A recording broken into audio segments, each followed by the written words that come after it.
This will be a video about my impressions of the first pour and my first time using the Kushlan 600DD cement mix.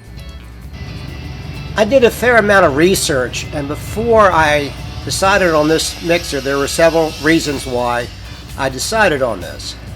One, I liked the idea of how easy it was to move the handles in and out for storage. Other reasons were you could use 4 80-pound bags of concrete. It also used a powerful 3/4 inch brushless motor. It used a 3-bladed paddle system and a plastic polyurethane cover. It uses 13-inch flat-free tires. And once again, it's the only brushless motor I saw in a cement mixer. The project was to build a form and a pad for a garage door with a step. Since it's at the garages, there's no water or hoses, so I filled up as many 5-gallon buckets as I could. First, this is the work site. I brought this. I have my cement in this box. This is the pad we're going to be pouring today. Not that big of a deal. It's the first time using the cement mixer, so I'm going to give it a shot and give my opinion of it. The yellow cart with tracks on it is a prototype job site dolly. The 13 bags of concrete inside that box were used to test the weight that this cart could carry. It just happened to be the exact amount of bags that I needed for this project. 13 bags is 1,040 pounds plus the weight of the box. After starting, I remember that I had brought a mask to wear and I couldn't find it. Later I found it on the foot of the four-wheeler. This is a little embarrassing here. I had trouble with the cement bags. Actually lost half a bag in the mixer. Turned it off, pulled it out, and turned it back on to keep mixing. Using 4 full bags makes the cement mixer pretty heavy and hard to handle.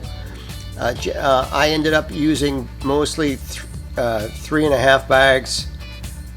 You'll see as it gets heavy and you're by yourself, you'll want something that's easier to maneuver.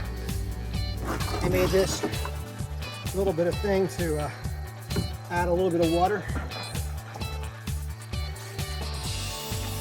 Basically, I cut the back off so I can pour it in. If you're working in an area where you don't have a hose, you cannot bring too much water to the job site.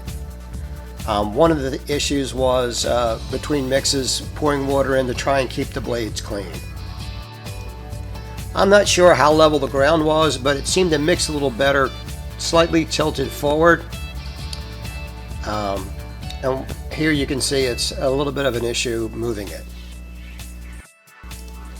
As far as the pour goes, it seemed to work a lot better pouring over the 2x4s in the mold, and here I'm trying to pour over a 2x8, and I had trouble getting the right angle where if it was going over a 2x4 you'd have no problem. And since this was my first pour, I wasn't sure how much was coming out and how much was left in the drum. But you can see you get a lot of mix out, and you know that's a great start. When I was done, I put about 15 gallons of water in there, 3 buckets, and that really didn't get it as clean as I would like, so I had to load it up into the trailer and take it to my hose and run it to clean it. At this angle you can see the cord coming out the back. It's a very short cord, and I heard some complaints about people having the cord disconnect from their extension cord during a pour. I kind of like the short cord. All I did was tie a knot of my extension cord onto the handle, so I didn't have any problem with it pulling off during the pour. And you don't run the risk of having your cord from the motor get caught up or broken or damaged. This is the final result.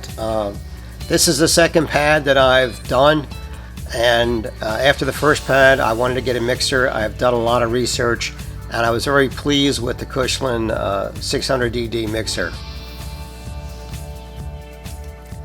As an aside, I bought a brand new 600 Double D from Northern Tool. The very next morning I saw one that was used on sale at a great price, so I purchased that. That is the one I used in the video. When I took back the original one, which I had not used and had put together the day before, they charged me a restocking fee, which was very upsetting.